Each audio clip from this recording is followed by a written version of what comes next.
Guys, like, comment, subscribe, share the video, especially if you love college football as much as I do.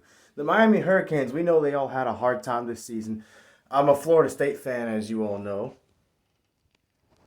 But all jokes aside and everything, I understand for a first year coach, it's really hard to establish your culture and your standards and what you want to do in year one, especially when the players aren't technically are they're your players, but you didn't recruit them and everything.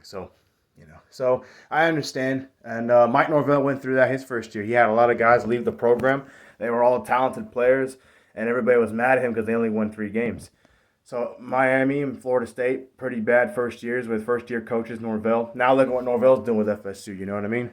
And I think honestly, Crystal Ball can probably do better because he's a better recruiter. I mean, look at him, a 5-7 year for Miami, no bowl game for the first time in so long. Disappointment, lost to Middle Tennessee or whatever, and you still have a top 3 recruiting class. That is insane.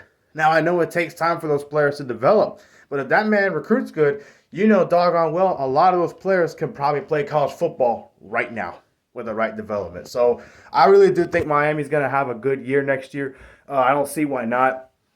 Might be better than Florida and Florida State next year. Who knows? I get Florida State beat them the way they did, but I don't think they're 42 points better than Miami. They were better, a better team, but you know what I mean. Not that much better. So, yeah, I think that he's gonna build that program to where he wants it to be.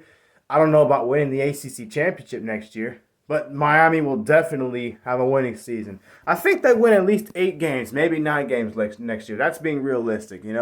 He has a lot of players that are going to leave. They're going to graduate. Some of them have already transferred, but he's bringing in his own culture, his own players. So he's going to establish his own culture, his own standards, his own way of life when it comes to Miami football. So I think he's going to establish that better in year 2. You'll see a lot more competitive games. They might lose some games because, again, it's going to be a younger football team, in my opinion, because of the players he got and everything that's going on.